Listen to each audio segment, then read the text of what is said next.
हरियाणा प्रदेश की अर्थव्यवस्था काफी हद तक खेती पर ही निर्भर करती है। यही वजह है कि मुख्यमंत्री मनोहर लाल और कृषि एवं किसान कल्याण मंत्री जेपी दलाल के नेतृत्व में हरियाणा सरकार किसानों का भरपूर ख्याल रख रही है और सूबे में किसानों की आय बढ़ाने के लिए कई योजनाओं को चला रही है, जिसके तहत किसानों को सब्सिडी भी दी जा रही है, जिससे किसानों की लागत आधी से भी कम हो जाती है।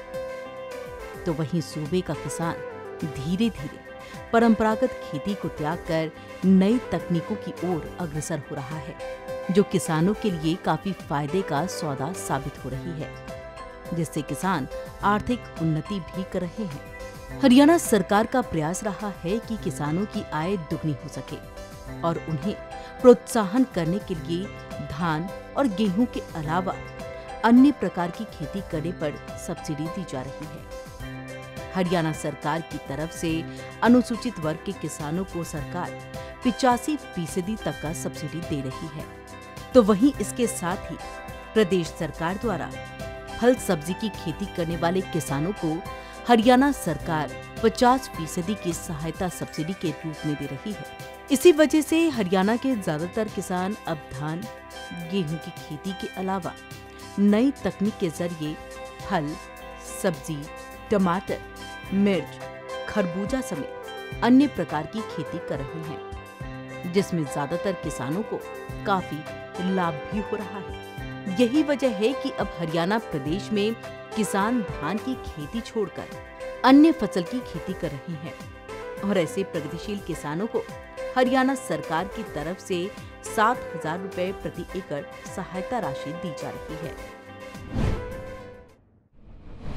जहां तक फसल के विविधीकरण की बात है, हमने ये भी अपील की थी कि किसान कम से कम पानी की चिंता करे और जहां पानी बहुत गहराई में हो गया है, जहां हम अपनी यानी आगे आने वाली पीढ़ी को पर्याप्त पानी भी उपलब्ध नहीं करा पाएंगे, ऐसे किसानों को हमने अपील की कि आप कम से कम धान की बिजाई को छोड़कर उसकी जगह अन्य फसलों की अगर बुआई करेंगे तो हम 7,000 रुपया प्रति एकड़ हर किसान को और इस मुआवजे के नाते से देंगे, ताकि फसल धान की बजाय दूसरी फसल बुआई करे।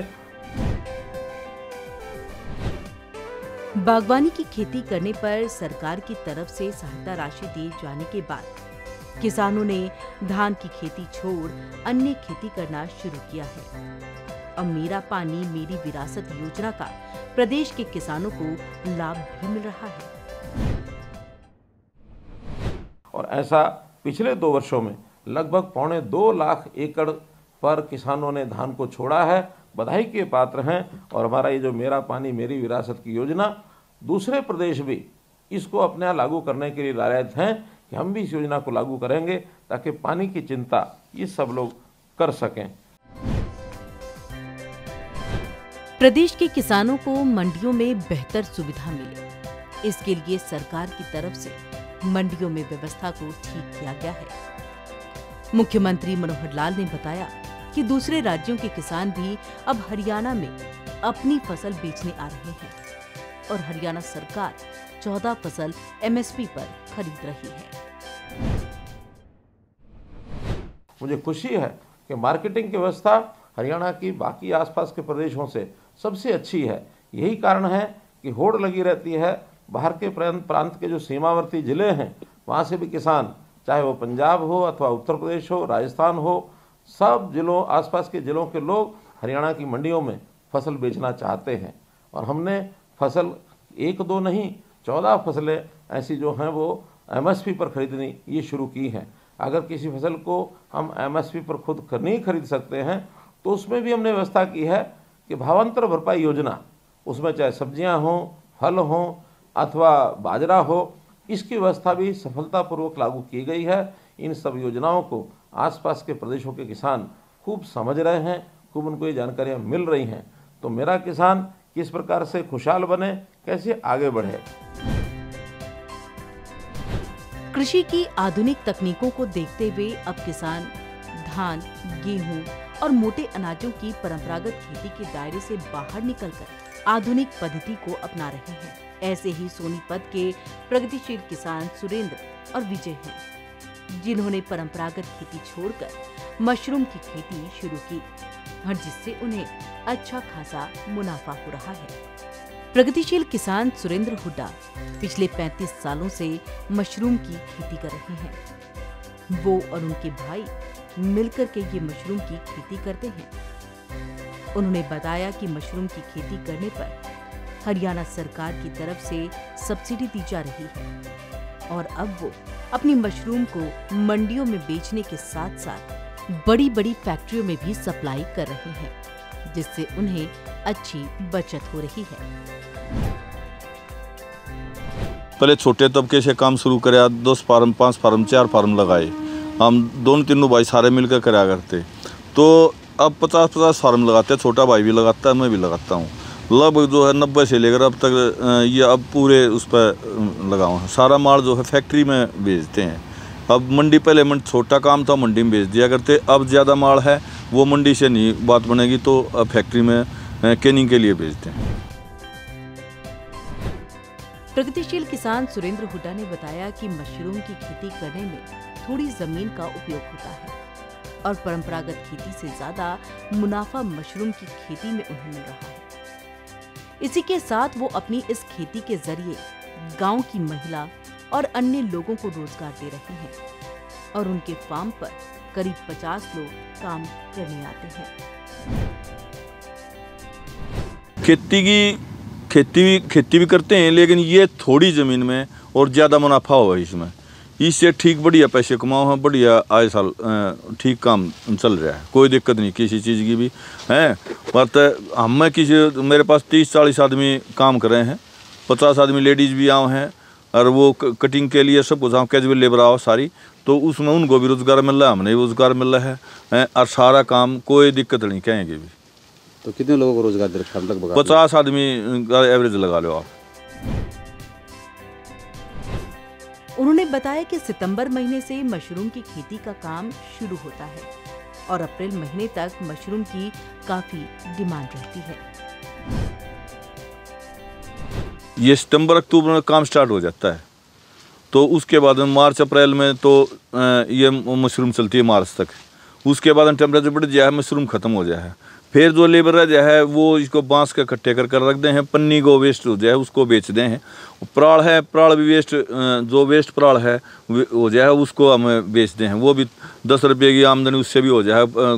जैसे मोल लिया हुआ मोल आगे बेच दें, वो भी बिक जाए है। तो उसके बाद में फिर ये कंपोस्ट नीचे पड़ जाए, वो किसान मोल ले जाए हैं और यहाँ से अपने खेतों में डाल दें। तो जो वेस्ट होता है, जो खाद बनती है, उससे भी आमदनी होती है? हाँ, उससे भी आमदनी हो जाए। प्रगतिशील किसान सुरेंद्र हुड्डा गांव के अन्य किसानों को भी धान गेहूं की फसल को छोड़कर मशरूम की खेती करने के लिए प्रोत्साहित कर रहे हैं। सुरेंद्र हुड्डा ने बताया कि उन्होंने मुरथल से मशरूम की खेती करने की ट्रेनिंग लेकर अपना खुद का काम शुरू किया था और अब वो हरियाणा सरकार की तरफ से चलाई जा रही योजनाओं के सहयोग से अच्छा खासा मुनाफा कमा रहे हैं। किसानों को मैं ये कहना चाहूँगा, ज़मीन तो है थोड़ी, नौकरी है नहीं। अगर थोड़ी ज़मीन में ये काम आपसे नेक नीति से अपने मेहनत करके कर ले तो कोई नुकसान नहीं है, फ़ायदा ही फ़ायदा है। तो आपने कहाँ से ट्रेनिंग ली, कहाँ से आपने सीखा और ये आपने खेती स्टार्ट की? मैं जो है पहले यहाँ मुरथल जाया करते, मुरथल से भी डॉक्टर जो थे उनने बढ़िया कोऑपरेट कराया, सारे काम करे, यहाँ भी लगाया करते। उसके बाद में फिर सोलन वाला मेरे को अवार्ड भी दिया। मैं सोलन गया, वहाँ से मेरे को अवार्ड दिया उन्होंने। और यहाँ जो सोलन से भी डॉक्टर सारे जाने हैं, उनसे भी संपर्क रहा है। कोई बात हो देखो उनसे भी संपर्क कर ले। सुरेंद्र हुड्डा के भाई विजय ने बताया कि उनके भाई को देखकर गांव के अन्य किसानों ने भी मशरूम की खेती करना शुरू किया है। उन्होंने बताया कि मशरूम की खेती करने के लिए कम जमीन का उपयोग होता है और ज्यादा से ज्यादा मुनाफा होता है। बहुत साथी हमारे किसान साथी जो भाई साहब से देखकर जो मशरूम की खेती है उसको करने लग रहे हैं।